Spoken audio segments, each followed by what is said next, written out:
Nakakaputok.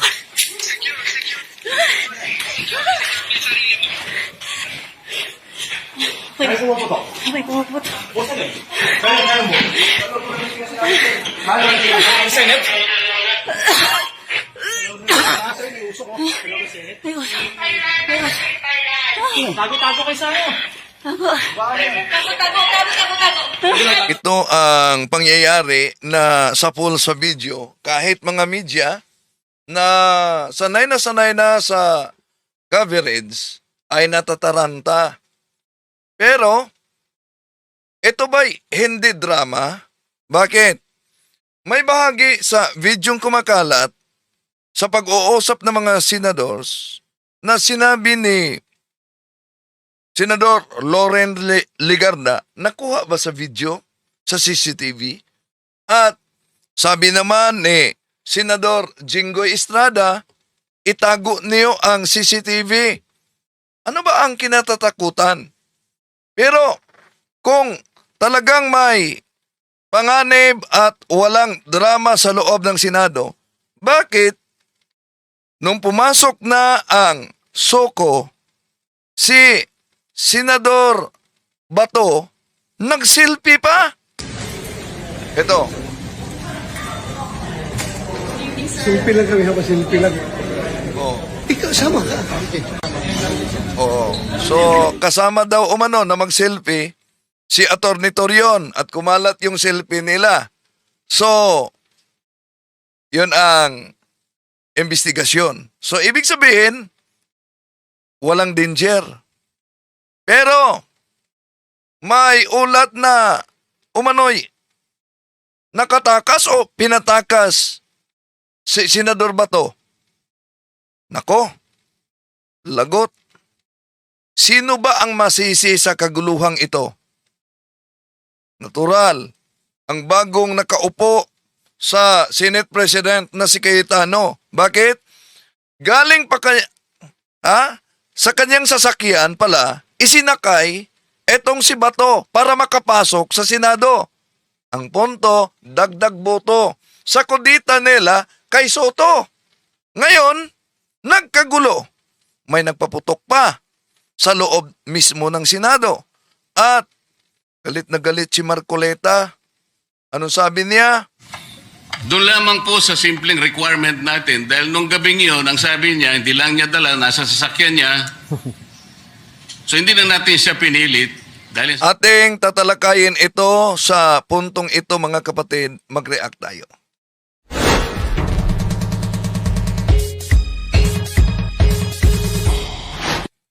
Kumusta? Welcome. Itong inyong lingkod, Wendell Talibong, muling magkasama ninyo. Welcome sa lahat ng mga sumusubaybay at para sa ating mga suking taga-subaybay, huwag kalimutang pindutin ang like sa ating live at huwag ding kalimutang mag-subscribe at pindutin ang bell button para updated kayo, mag-comment at i-share ninyo.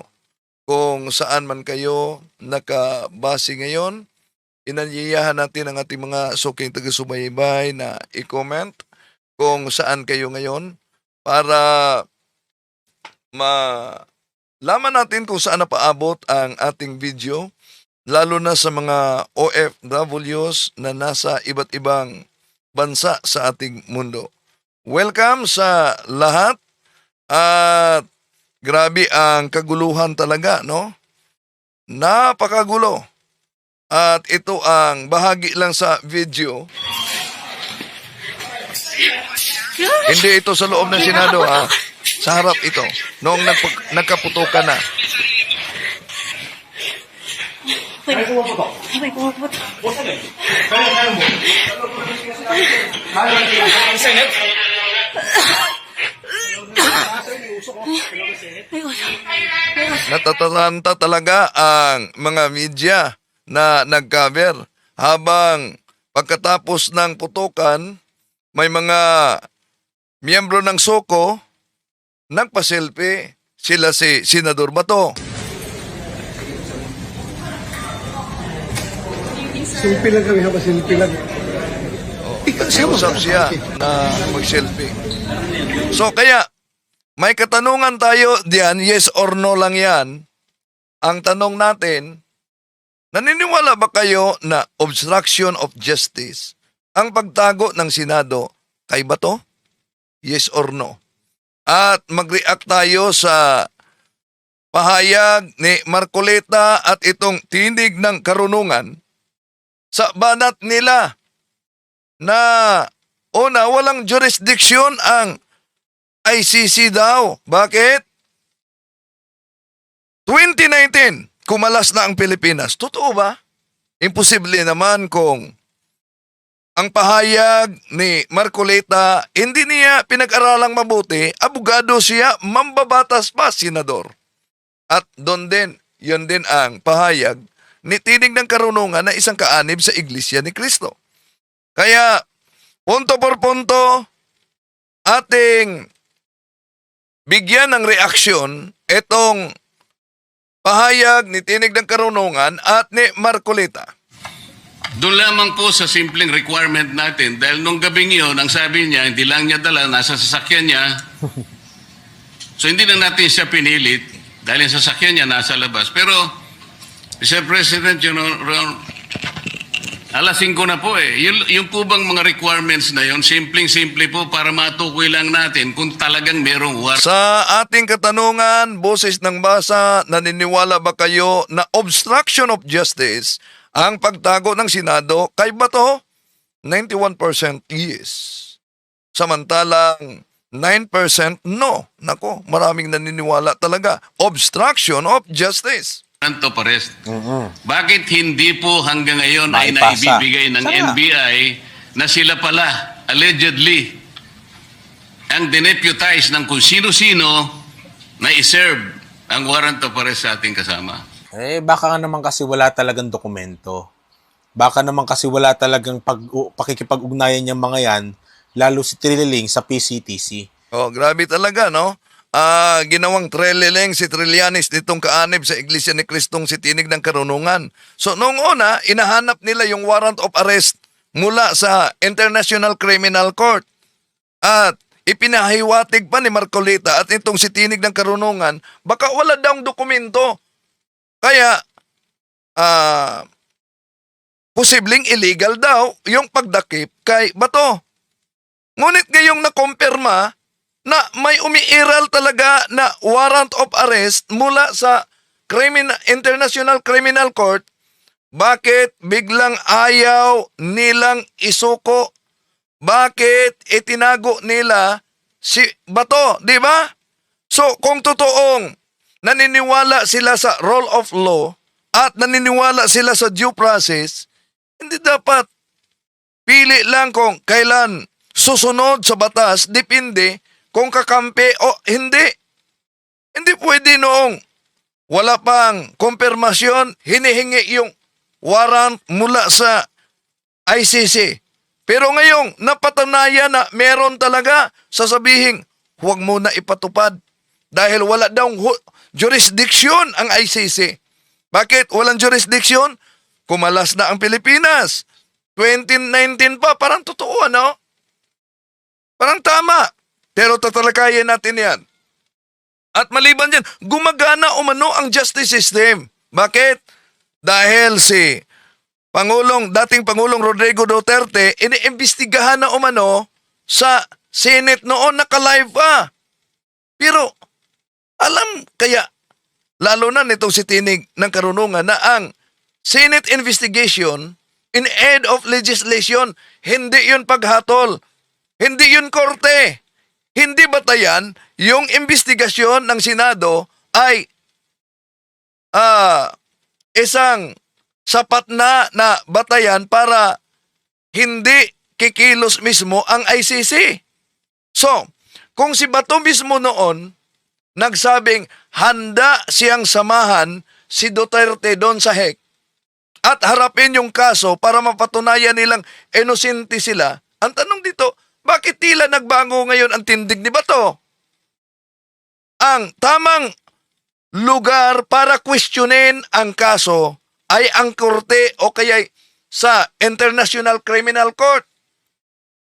hindi sa pagtatago, hindi sa pagpigil, sa pagpatupad ng warrant of arrest na nagmula sa ICC.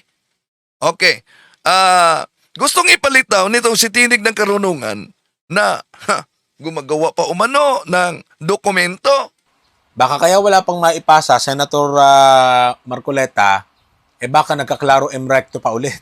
O doon, sa Claro M. Recto, maraming gumagawa ng mga dokumento. Pagawa pa ulit ng mga dokumento para lang masabing valid yung warrant of arrest. O imagine, para lang masabing valid ang warrant of arrest, nagpagawa pa ng dokumento. Yun ang gustong pahiwatig nitong si Tinig ng Karunungan. Karunungan ba talaga? Baka gumagawa lang daw ng dokumento para palabasing valid ang warrant of arrest kay Senador Bato.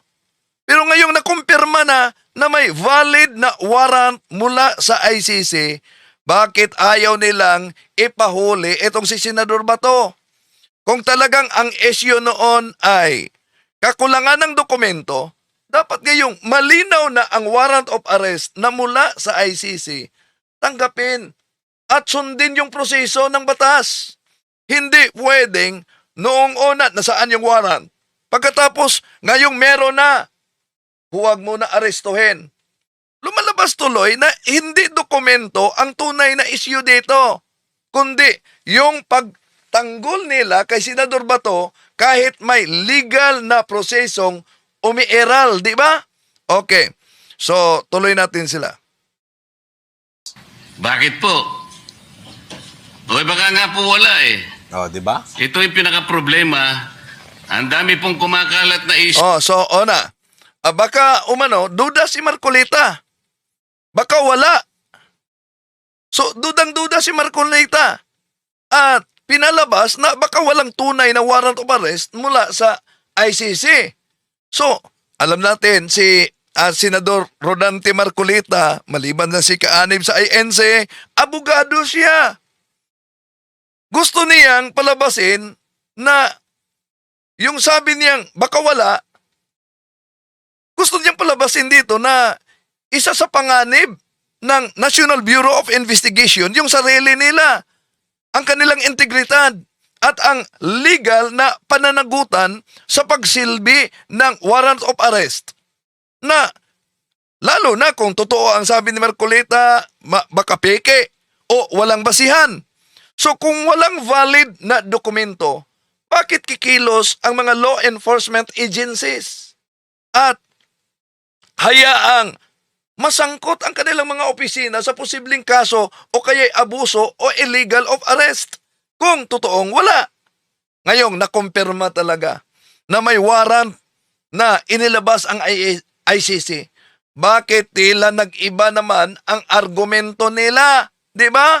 Okay. Tuloy natin. Anong sabi ni Marcoleta? May mga kumakalat na issue.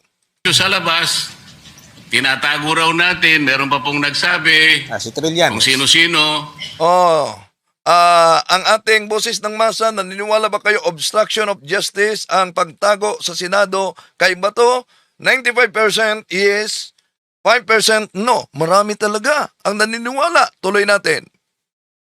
Na yung pagkup-kup daw po natin, yung ginamit natin, yung inadapt nating resolution number 44, sabi ni Trillanes, obstruction of justice. Nako. Hindi lang si Trillanes ang nagsabi niyan, pati na si Carpio, no? Yung pagkup-kup daw nila kay Bato, ayon kay Marcoleta, kumakalat yung isyo na parang itinatago ng Senado etong si Bato. Kaya sinasabing obstruction of justice, hindi lang si Trillanes nagsabi, kahit na si Associate Justice Antonio Carpio. Pero kung hindi talaga itinago ng Senado, etong si Senador Bato, bakit hindi agad nila isinusuko sa mga otoridad? Kapag may valid na warrant of arrest at pipigilan at hinaharang yung pagdakip sa isang tao na may existidong warrant of arrest sa loob ng Senado, wala namang immunity ang senador sa loob ng Senado, di ba? Pero may tradisyon sila na hindi hulihin. May tradisyon lang yan. Hindi yan immunity. So natural na isipin talaga sa publiko na may naganap na pagtatago o pagbibigay protection sa mga pangyayari lalo na kay Senador Bato. Hindi sapat sabihin, hindi itinago. Kung ang kilos mismo ang nagpakitang iniiwasan na maaresto itong si Senador Bato, di ba? So, bakit hindi may turing na obstruction of justice? Ano yung sabi ni Marcoleta? Ayan Yan yung po, sinasabi yan po ko yung mga kanina. pinagsasabi nila. Oo. Kanina po, Mr. President, Nako. natin yung inadapt nating resolution number 44, sabi ni Trillanes, obstruction of justice. Nako. Oh, yan.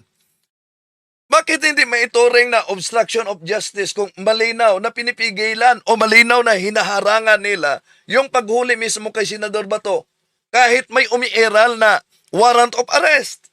Kung talagang naniniwala sila na illegal o walang basihan yung warrant of arrest na inilabas sa ICC, una, dapat hinayaan nilang dumaan mismo sa tamang proseso sa korte at doon dapat nila nilabanan sa korte.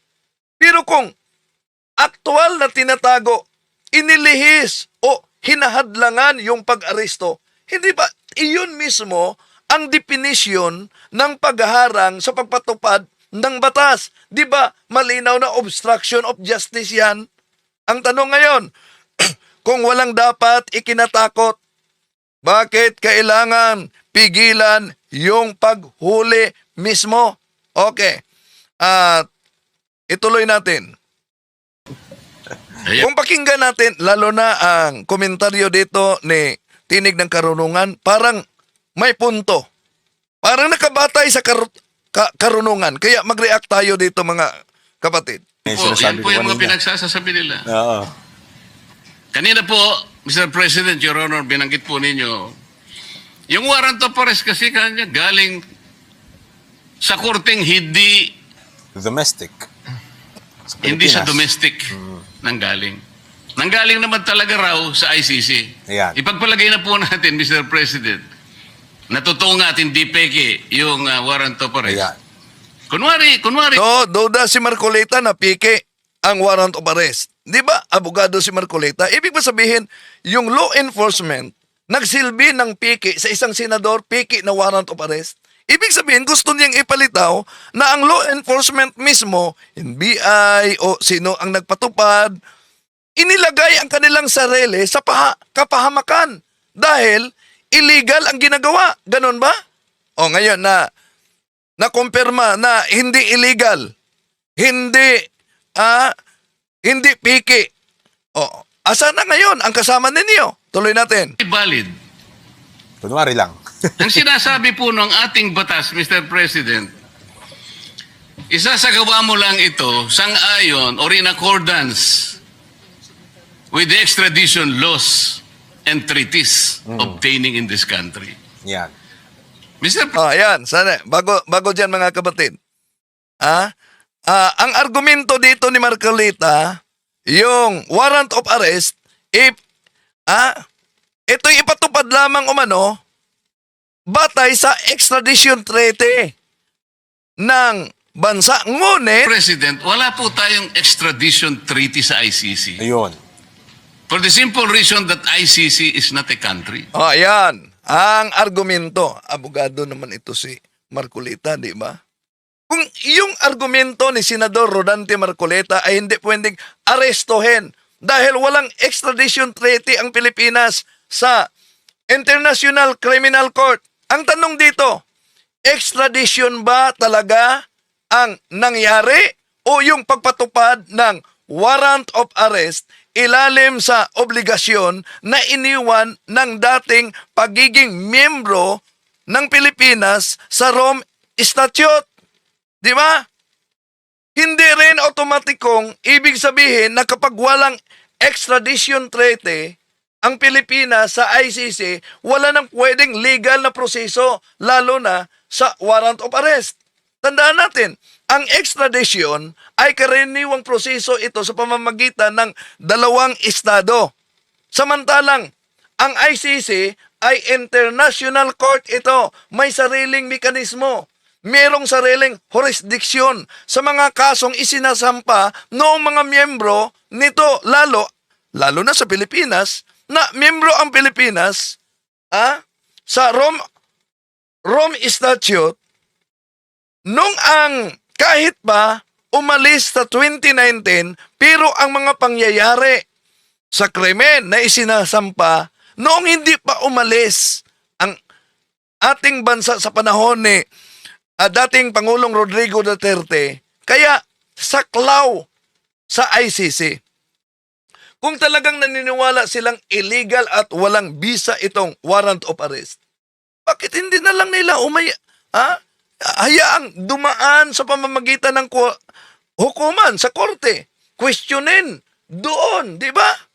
Bakit kailangang pigilan o kaya itinago sa halip na harapin yung tamang proseso at patunayan na walang basihan yung kaso sa pamamagitan ng korte? Noon, di ba? Sinabi mismo, di ba to? Handa niyang samahan. Ang tawag pa nga niya, handa niyang samahan ang matanda. Ibig sabihin si Duterte doon sa HEC. At kaya niyang patunayan na inosente siya. Pero ngayon, may actual na warrant of arrest at proseso. Bakit tila umiiwas na at ayaw magpasailalim sa legal na pagdinig? Okay, tuloy natin mga kapatid. Ang komento ni Senador Marcolita. Wala rin po tayong treaty sapagkat Hindi nag-withdraw naman na po mistake. natin. Nag-withdraw na po tayo Sa ICC, sa tama. ICC. 2019. O paano niya po i-apply Ang yung extradition. kanilang warrant of arrest? Ang Ako, kung pakinggan ninyo, parang may punto. Di ba? Dahil nag-withdraw na ang ating bansa sa ICC, paano daw umano ma-apply pa ang warrant of arrest? Yun ang sabi ni Senador Rodante Marcolita, lalo na wala daw treaty ang Pilipinas sa International Criminal Court at hindi naman umano bansa itong International Criminal Court. Pero tandaan natin mga kapatid, malinaw na ang International Criminal Court ay isang international court na nilikha ito sa pamamagitan ng Rome Statute at nilagdaan at nirepetikahan ito mismo sa Pilipinas noon. Hindi kailangang maging bansa ang International Criminal Court para magkaroon ng jurisdiction, lalo na sa mga kasong sinampa sa ICC. Dahil ang basihan dito ay yung kasanduang international na pinapasok ng mga bansang miyembro nito. Yung sinabi niya na nag-withdraw, 2019 ba yun? 2019, di ba? Totoo, nag-withdraw ang Pilipinas noong panahon ni dating Pangulong Rodrigo Duterte, 2019. Pero ang mahalagang punto, ang mga suspitsado sa naturang krimen, yung aligadong krimen, ay nangyari habang miyembro pa ang Pilipinas sa ICC. Kaya, ayon mismo sa Rome Statute, kung binasa ito ni Marcolita, nananatili ang jurisdiction ng ICC sa mga kasong naganap bago pa naging epektibo yung pagkalas, yung withdrawal ng ating bansa sa ICC. Hindi nabubura yung pananagutan dahil lang sa pag-alis sa ating bansa pagkatapos nangyari yung mga aligadong krimen. Kung talagang walang bisa ang ICC, gaya sa sinasabi nila, bakit seryoso nilang nilalabanan ang warrant? At bakit ayaw nilang humarap sa tamang proseso? Kung kumbinsido silang walang jurisdiction ang ICC, ay di dapat mas mabuting patunayan nila iyon sa legal na paraan kaysa itago nila at pigilan yung pagpatupad sa warrant of arrest, di ba? Ulitin ko. Hindi kailangan ang extradition treaty para magkaroon ng obligasyon ang Pilipinas na makipag-cooperate sa international obligations. May international obligation ang ating bansa, lalo na kapag ang usapin ay crimes against humanity. Sakop ito ng Rome Statute. Noong miyembro pa ang Pilipinas. So kaya, ang argumento ni Senador Rodante Marcoleta na nag-withdraw na tayo, kaya hindi na maa-apply, kinontra ito sa prinsipyo ng Rome Statute na ang withdrawal ay hindi nagbubura sa pananagutan ng mga kasong nangyari habang miyembro pa ang ating bansa. Kaya, tungkol naman sa sinasabing walang extradition request, malinaw na ang ICC, warrant of arrest, hindi ordinaryong extradition case sa pamamagitan ng dalawang bansa. Dahil ang ICC ay international court. Ang issue rito ay cooperation sa pagpatupad ng warrant of arrest. Hindi simpleng bilateral extradition treaty lamang. So, kung talagang walang bisa ang warrant of arrest, bakit todo ang pagtutol at pagtatago? Kung sigurado silang illegal ito, bakit hindi nila harapin na lang sa korte at patunayan na walang jurisdiction ang ICC? Di ba? So kung sinabi ni Bato na handa niyang samahan si dating Pangulong Rodrigo Duterte sa ICC, bakit ngayon umiiwas na siya na maitupad yung warrant of arrest? Okay, tuloy natin. Dahil sa punto dito kasi ni Marcoleta, mambabatas, abogado, walang jurisdiction na daw ang ICC. Ito. Extradition, mga kababayan, ito yung sistema o yung pagsusurrender ng isang taong nire-request ng isang state. Diba? Ang kaso, dito sa sitwasyon ni Senator Bato de la Rosa, lalabas kasi extradition ang mangyayari. Pag-surrender sa kanya sa ICC kasi wala pa namang local court dito sa ating bansa ang naglalabas ng warrant of arrest, kundi direktang ICC lang daw ang may warrant of arrest. Kaya pag sinuko natin yan, extradition ang mangyayari. Pag sinuko ng Pilipinas sa ICC yan. Ang kaso nga lang, wala naman tayong extradition treaty sa ICC.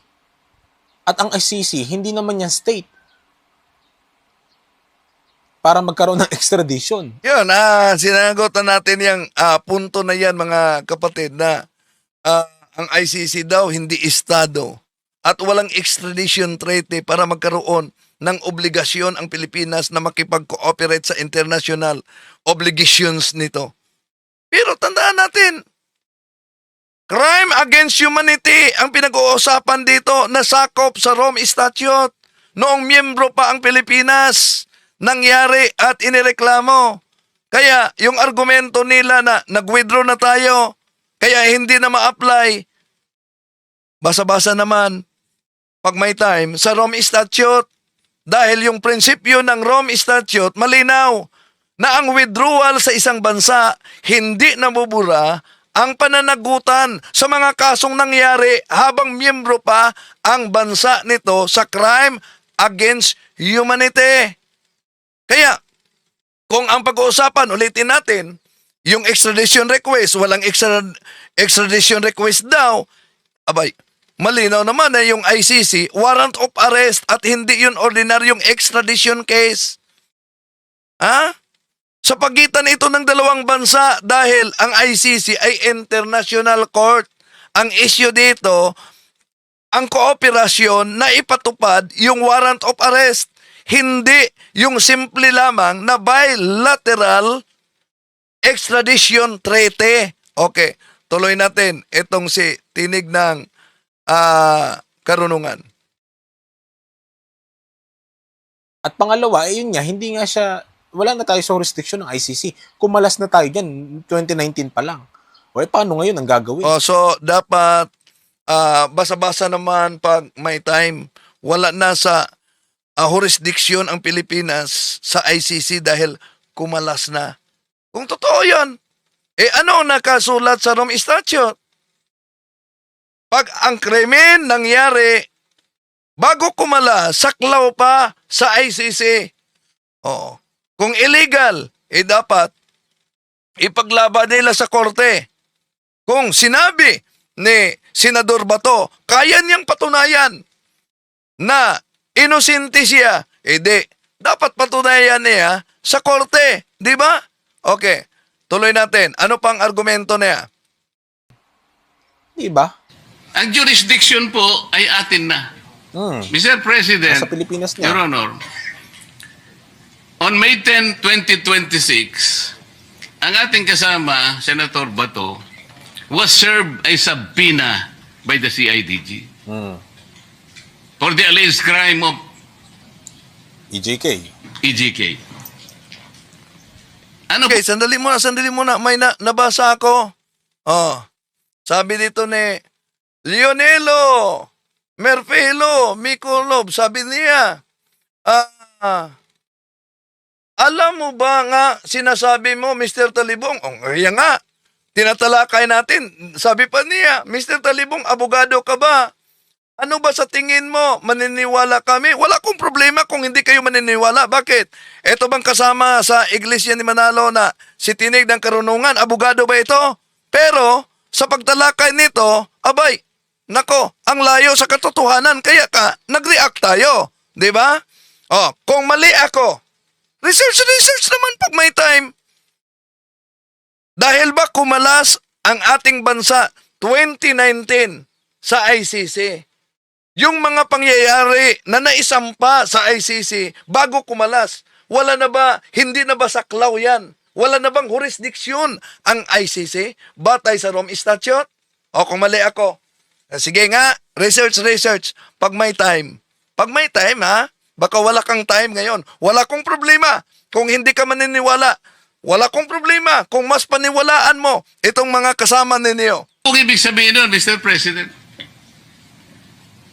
yung pag-serve po nagsabpina, na-operationalize na po, active na po yung kaso, kahit nasa investigative and prosecutorial stage pa lang, ibig sabihin, our National Prosecution Service is already actively May justice system on the case. na nangyayari. Siya nga. Paano po papasok ang ICC? The core function of the ICC, Mr. President, Complementary lang yan. is under the principle of complementarity. Yes, huwag niyong ibaliwala ang komplementary na prinsipyo. No? Yung punto ni Marcoleta at punto ng Tinig ng Karunungan na nakatanggap na umano ng supina si Senador Bato mula sa CIDG o kaya kahit sa anumang mga ahensya dito sa ating bansa at hindi na umano, wala ng jurisdiction ang ICC dahil may supina na natanggap. Mali. Bakit? Hindi otomatikong nangangahulugan na nawala na ng jurisdiction ang International Criminal Court dahil magkaiba ang proseso ng investigasyon sa loob ng ating bansa at sa kapangyarihan ng International Criminal Court. Ang mahalagang tanong dito, sapat ba at tunay bang nagkaroon ng investigasyon at yung pag-uusig dito sa Pilipinas laban sa mga kasong iniugnay sa war on drugs? Dahil ayon mismo sa prinsipyo ng International Criminal Court, yes, sa tama si Marcoleta na komplementary. Ano yung komplementary? Kikilos lang ang ICC kung makikita na walang tunay o seryosong pag-uusad ng mga kaso sa loob mismo ng ating bansa, di ba? O, yun. So kung totoong sapat na ang lokal na proseso, kaya walang jurisdiction ang ICC, ang tanong, bakit patuloy parang kinikilala at tinatalakay ang kaso doon sa International Criminal Court? Hindi sapat na may supina lang.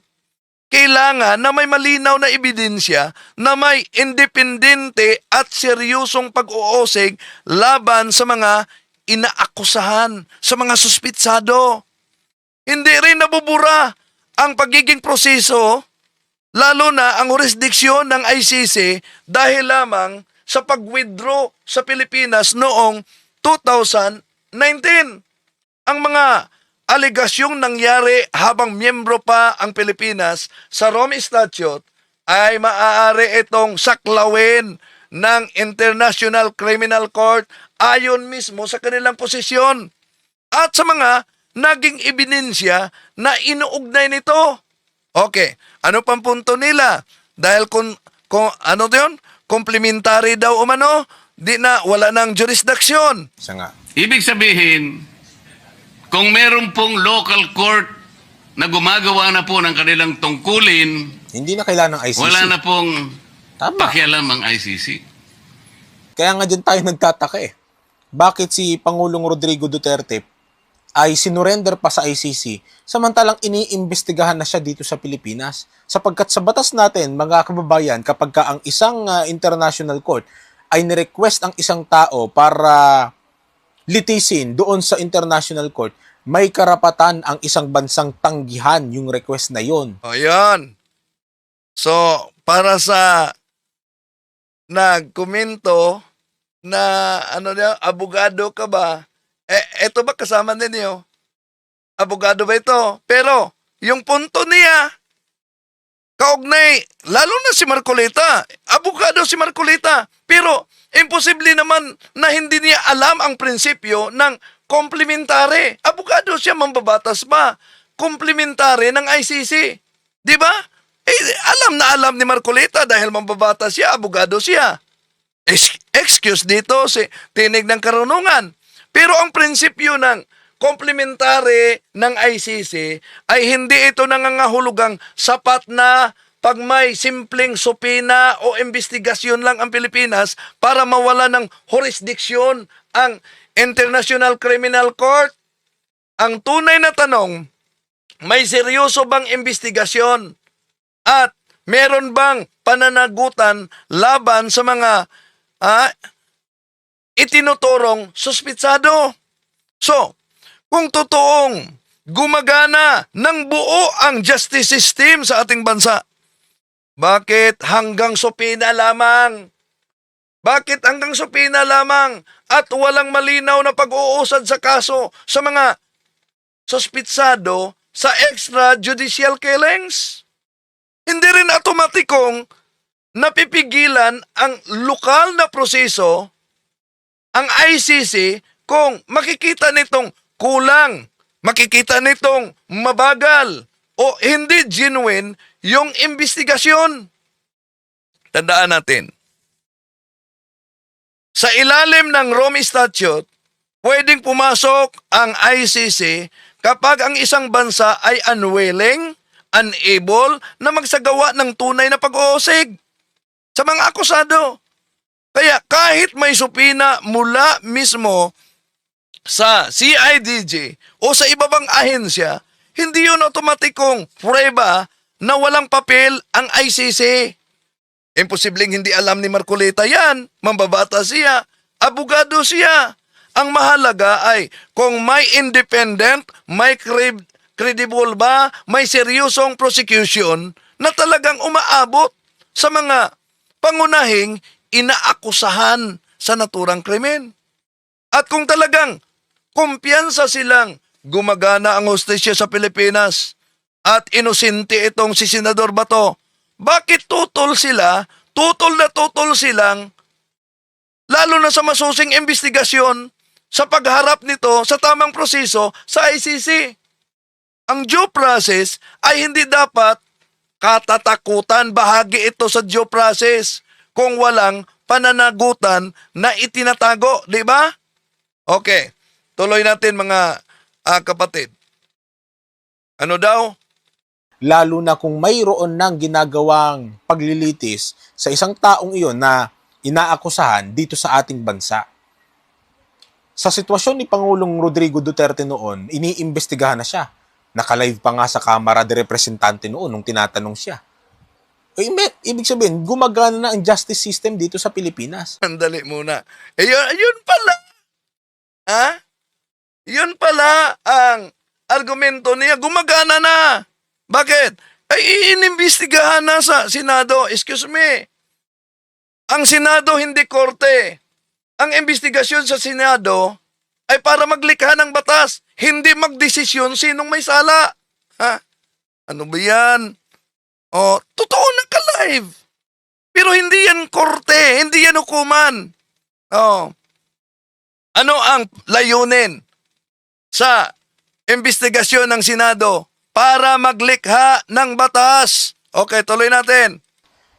Bakit hindi tinanggihan ng Pilipinas ang request ng ICC noon kung meron man? Na o teka, ICC, mayroon na kaming justice system. Nililitis na namin dito sa Pilipinas yan. Iniimbestigahan na namin sa Pilipinas yan. Hindi mo na kailangan pang manghimasok. Sa sitwasyon ni Senator Bato de la Rosa, sinabina na siya ng CIDG. Sa makatuwid, nasimulan na yung justice system ng Oh, yan. Nasimula na ang justice system Pilipinas. sa Pilipinas dahil sinusupina na at may karapatang tanggihan umano ng Pilipinas ang request ng ICC, lalo na ang warrant of arrest. Totoong may proseso talaga at legal remedies na maaaring gamitin ang Pilipinas. Pero hindi ibig sabihin nito na automatikong pwedeng tanggihan na lang ng ating bansa ang warrant of arrest na nanggaling sa International Criminal Court. Kung may umiiral na obligasyon ang ating Estado, ilalim mismo sa international law noong sakop pa o miyembro pa ang Pilipinas sa ICC.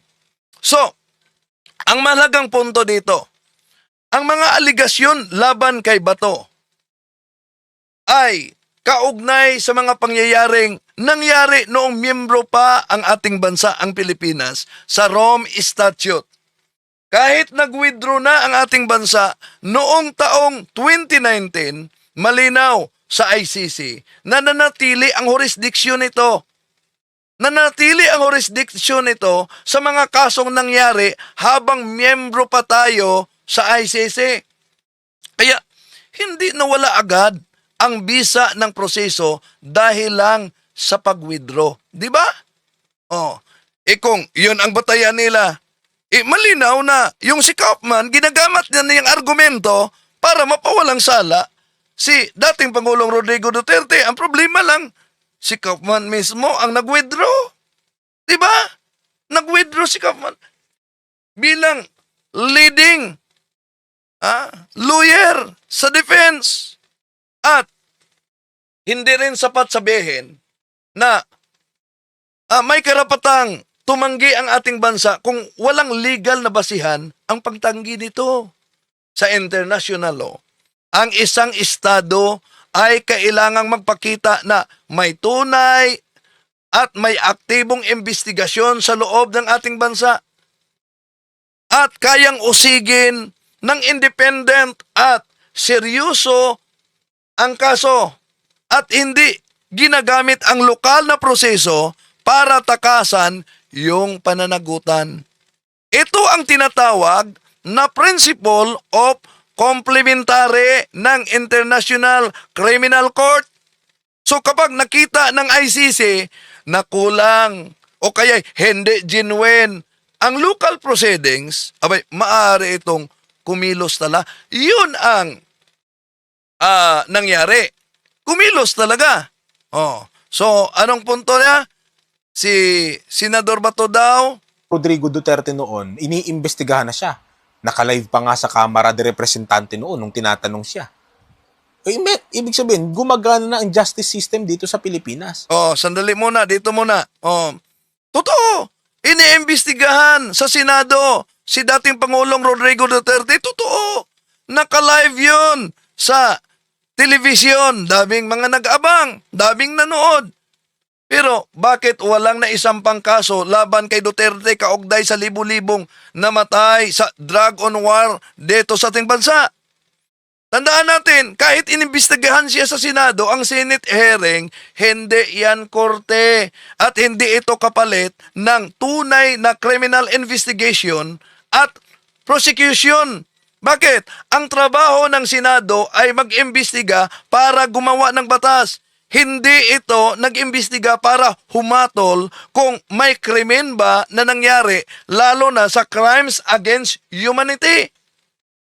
Sa ilalim ng prinsipyo ng International Criminal Court, ang binanggit ni Senador Marcolita na complementary, papasok lang ang ICC kapag makitang walang tunay na pag-uusad ng hustisya sa loob ng isang bansa. Halimbawa, kung walang seryosong kaso, walang independent na prosecution. O tila, pinoprotektahan ang mga akusado.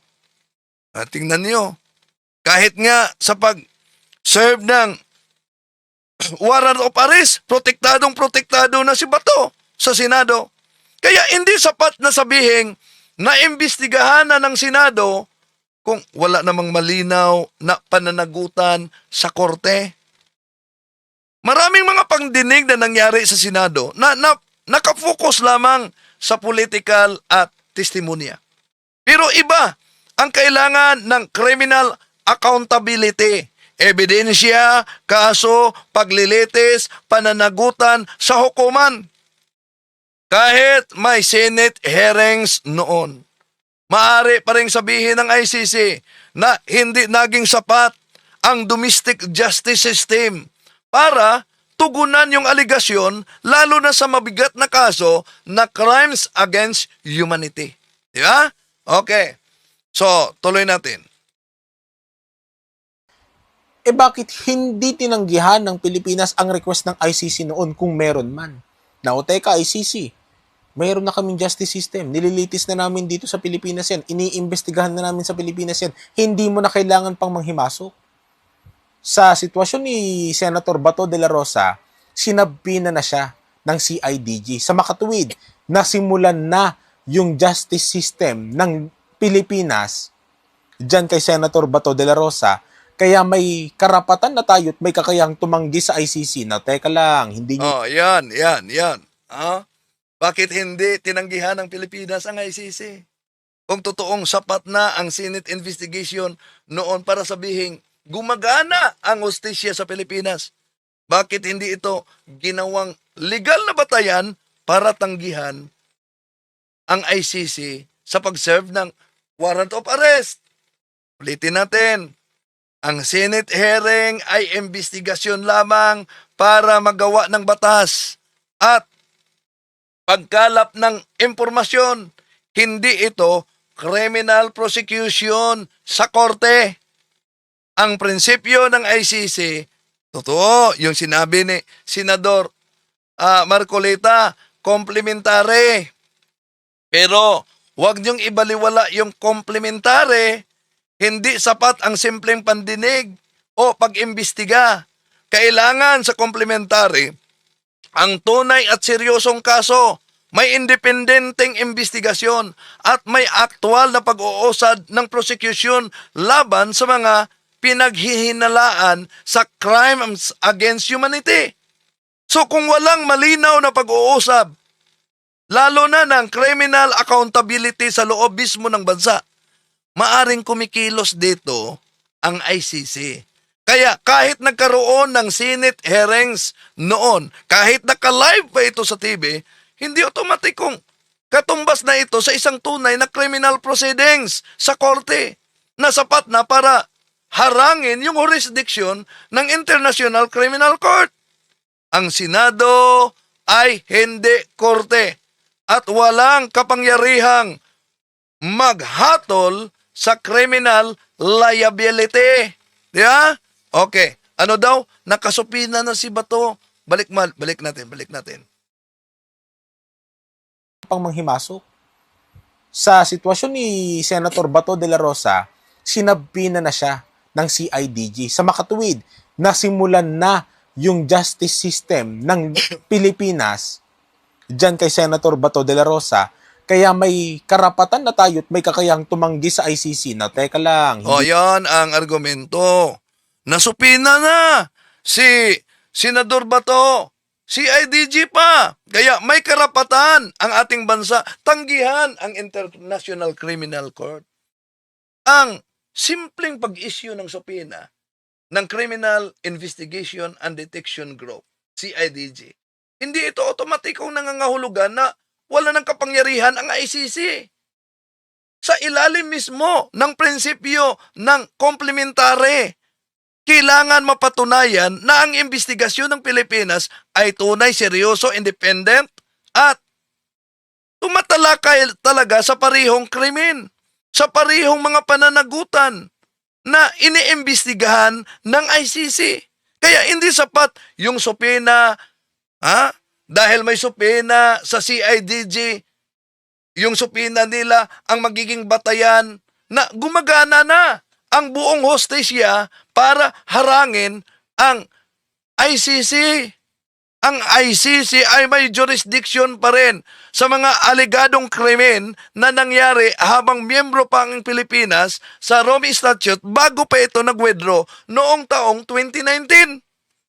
Kaya kahit may lokal na proseso, maaring magpatuloy ang ICC kung makita nitong kulang at hindi sapat ang domestic proceedings.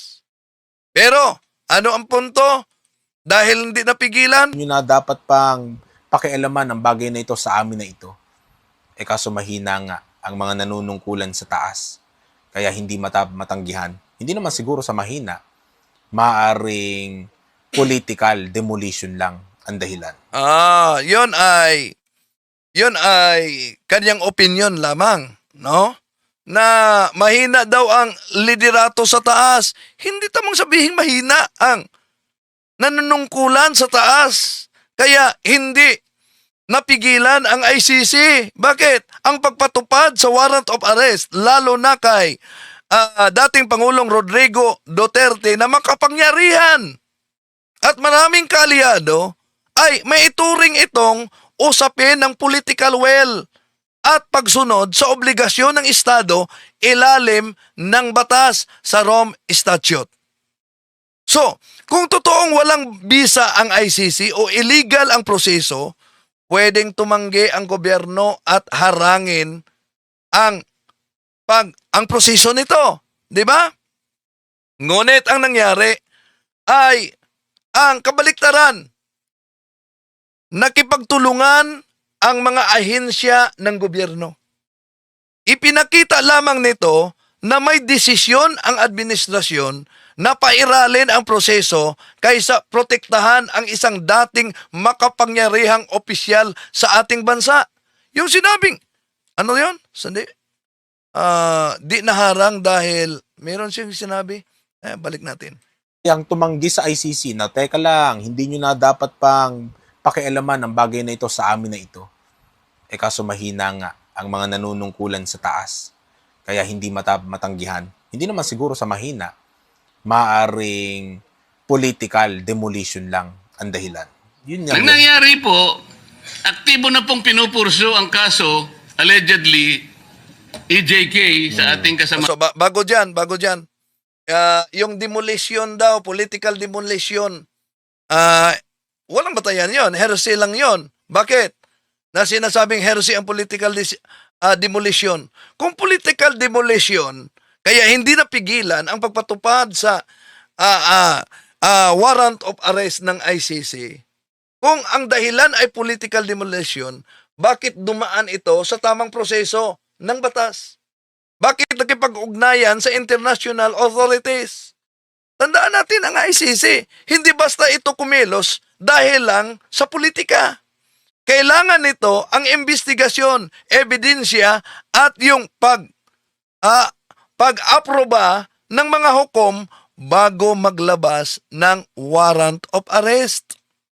At kung tunay na walang basihan ang kaso, mas lalong dapat harapin ito. Bakit? Dapat harapin talaga ang legal na paraan kaysa sabihing political demolition lamang ang issue. Hindi rin sapat na dipinsa yung pagsasabing political demolition. Ito dahil may libo-libong kaso ng killings at reklamo sa pagiging batayan ng investigasyon sa crime against humanity. Okay, tuloy natin. Papasok pa uli ang ICC. Nako, Sarili po ba nilang prinsipyo ay kanilang babaliin pa. babaliwalain? At nung Ano ba ang binabaliwala ng abogado? Si Senador Marcoleta? Mambabata si Senador Marcoleta. Pero, ano ang binabaliwala at binabali na prinsipyo ng ICC? Sige nga, dahil sa pagpasok sa warrant of arrest, di lang kay Duterte kundi pati kay Bato. Ano na prinsipyo dapat ihayag niya? Bilang mambabatas, bilang abogado, anong prinsipyo na binabali ng International Criminal Court? Okay, tuloy natin. tinangka po nila na mag-serve daw ng di umano ay warrant of arrest, Sir Yeah. President. Bakit po ang nagsisilbing process server ay si Antonio Trillanes? Nako, eto na. Sheriff po siya ngayon yata ng ICC. Meron po ba kayong impormasyon na si Poy naglilingkod na sa ICC o sa Interpol, Mr. President, Your Honor? Ay, siguro Sabi ni Padilla, sheriff na yata si Antonio Trillanes. Kini-question nito ni Marcoleta kung bakit si Antonio Trillanes ang kasama o nagpakita noong isinilbi yung warrant of arrest kay Bato. Pero hindi ba si Bato mismo ang paulit-ulit na naghamon kay Trillanes na handa siyang harapin sina Trillanes kahit pa si Trillanes ang magpusa sa kanya? Nakalimutan ba nila yan? Ito ang interview. Ang interview ni Ted Filon kay Trillanes. Marami ngayon ang nagre-replay ng inyong mga naging unang pahayag tungkol dyan sa ICC arrest warrant na yan. Halimbawa po yung kay Ginoong Trillanes, yung make my day, sige, ngak-ngak ka ng ngak, punta ka dito, posasan mo ako. Even before that, ang dami po nito eh. Even in our show, sinabi po ninyo, before pa ho yung arrest warrant na yan, na kapag dumating yan, I will be man enough, haharapin ko yan, hindi ako takot. And then, yung eksena po na napanood ng mga Pilipino na kayo nagkukumahog na tumatakbo at iniiwasan yung NBI, how do we reconcile that? Well, Ted, that's a basic human instinct, no? Self-preservation. Self-preservation yan. Sino ba namang tanga na gusto magpapahuli? Sabihin na lang niyo ako na ako ay Oh, yan. Sino ba umanong tanga na gustong magpapahuli? Di, binali niya yung kanyang pahayag noon, yung hamon niya noon. okay lang. Sabihin niyo ako na ako ay duwag. Pero hindi ko po matanggap na sabihin niyo na ako ay tanga. Oh, so, pwede daw na sabihing duwag siya. Pero di niya matanggap na sabihing tanga siya. Nagpapahuli. Alam na puhulihin ka, magpapahuli ka. Hindi po ako ganun katanga na Oh, so, hindi ganyan siya katanga na alam niyang huhulihin pagkatapos magpahuli. Imagine, nagiging PNP chief ito si Bato noon. Oh, so, kung alam ni Bato na itong sa ICC ay walang ipin talaga, ba't takot siyang mahuli? Lalo na pag alam niyang inosente siya. Bakit takot siyang mahuli? Tuloy natin. pahuli. Kaya I have to. Yung nangyari sa hagdanan is run for your life yun. Opo, pero yung nga pong Yun, nagkadapa-dapa siya, run for life, yun. pagpapakumbaba ngayon, pero yung pong inyong dating dati, no, na matapang, yung pong inyong dating na challenging, yung pong walang takot, di ba? Make my day. Meron pong mga ngayon, reaksyon na ngayon ganyan kayo, pero nung una na kayo po'y nakaupo sa pwesto, hanggang sa bago dumating itong ICC warrant of arrest, iba ho kayo nun eh. Paano po namin dapat tangkilikin yun? Kasi noon naman kasi, binigyan ako ng assurance ng Pangulong Marcos na never kami ni President Duterte pagkakanulo niya sa ICC. Dahil sabi niya sa akin, 2 beses na huwag ka maniwala dyan ba to? Hindi ko papasukin ng ICC dito dahil wala yung jurisdiction sa atin. Hindi na tayo membro ng ICC. Hindi kayo magagalo ng ICC. Kasi kung gagawin So ito, nagkabudula na pala. ko yan, na is papayagan ko yung ICC makialam dito sa atin. After President Duterte, after you, sinong next? Baka kami na naman ang pakialaman ng ICC. So bakit ako papayag? So ganun katapang yung aking stance noon. Dahil alam ko, ang stand ng Philippine government is not to cooperate with the ICC. Ngayon, bumaligtad, pinagkanulo na yung Pangulong Duterte sa kanila. So, alangan naman magtapang-tapangan pa rin ako. Sino ba yung gumagawa ng mga maisog rally na gusto talagang ipabagsak etong dati ninyong kaalyado sa politika, di ba? Ang grupo din ninyo. Okay, tuloy natin. So, yun ang interview. So, tuloy natin si Marcolita. Siguro po, action speaks louder. May dala po siyang warrant o sheriff. Oh, sheriff daw, sabi ni Ruben. No? Nagiging sheriff ito si Trillanes. Pero, di ba, balik natin, meron talagang hamon si Bato. Kahit pa si Trillanes ang magpusa sa kanya. Ngayon, aktual ng proseso. At may mga personalidad na ngayon kasama si Trillanes. Dala ang warrant of arrest. Oh. So ngayon, sabi na, si Trillanes ba umano ay nagtatrabaho na sa ICC? Hindi rin naman si Trillanes ang nag-issue ng warrant, di ba? Ang warrant of arrest galing ito sa ICC. At ang pagpatupad nito ay yung mga otoridad. Kahit sino pwedeng sasama. Hindi yan, walang batas na illegal ang pagsama sa pagpatupad sa pag-serve bilang observer o bilang witness. Hindi nito binabago ang legal na bisa ng warrant of arrest sa ICC. Kung may sasama bilang observer, kung may sasama bilang witness. Ang mahalagang tanong dito, valid ba yung warrant of arrest sa ICC? At susundin ba ang tamang proseso sa batas? Hindi kung sino ang nakita na sumama sa paligid, di ba? Okay, tuloy natin. Ano sabi ni Padilla? Ang nagsisilbing process server ay si Antonio Trillanes. Nako, eto na. Sheriff po siya ngayon yata ng ICC. Meron po ba kayong impormasyon na si Poy naglilingkod Sheriff na daw umano. Si Trillanes. Sabi ni meron bang impormasyon naglilingkod siya sa ICC? na sa ICC o sa Interpol, Mr. President, Your Honor? Ay siguro po, action speaks louder. May dala po siyang warrant o sheriff. Kung totoo man yung warrant. Ayan. Ang pahayag ni Padilla, no? Kung si Trillanes ang nag-abot o kaya'y tumulong sa pagdala ng impormasyon o warrant of arrest, hindi to nangangahulugan na empleyado na siya ng ICC. O hindi din nangangahulugan na sheriff na ng korte si Trillanes.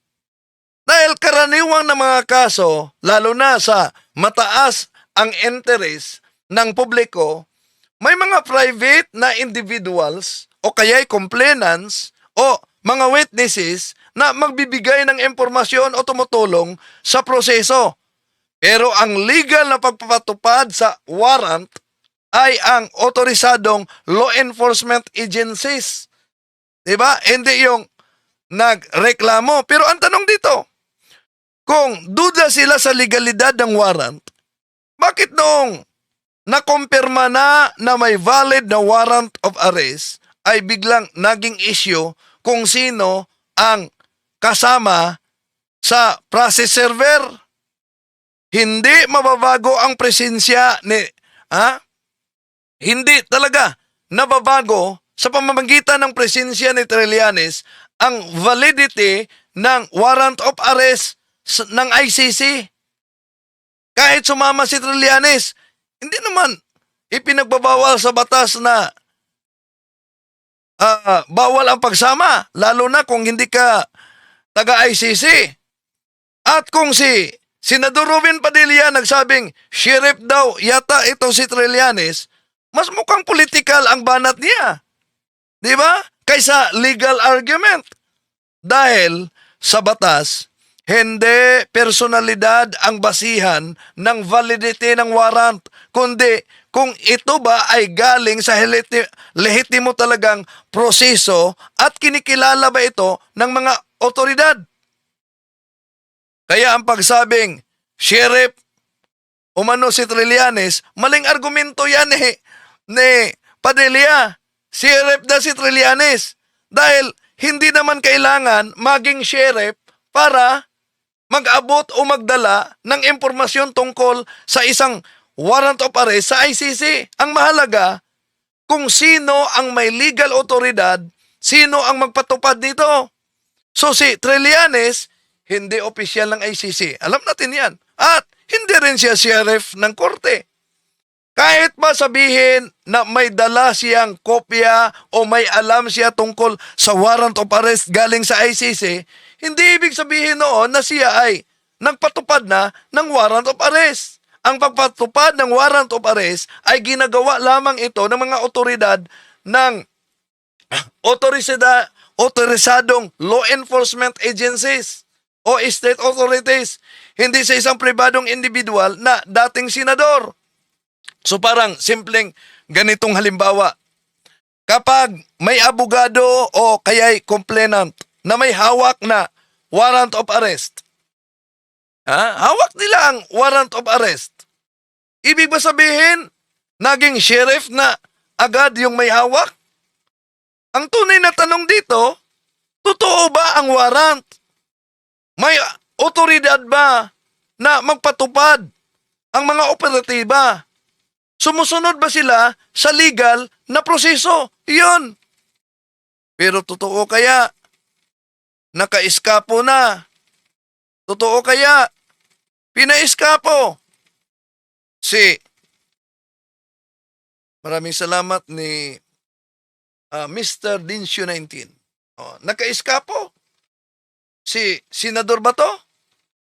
Kaya sa katanungan natin, nako, ang daming naniniwala. Naniniwala ba kayo na obstruction of justice ang pagtago ng Senado kay Bato? 91% yes. 9% no. Ang daming naniniwala. Kaya sa nagkomento, hindi ka naman abogado. Hindi ka naman abogado. Bakit? Ito bang ANC na si Tinig ng Karunungan, abogado? Bakit? Si Marcolita, abogado? Pero yung ginagamit niyang komplementary na prinsipyo, ang tanong dyan, pinag-aralan ba talaga ni Senador Marcolita o gusto lang niyang ilihis ang usapan? Maraming salamat sa iyong pagsubaybay. Abangan natin ito. Hanggang sa muli. I am Catherine. I am the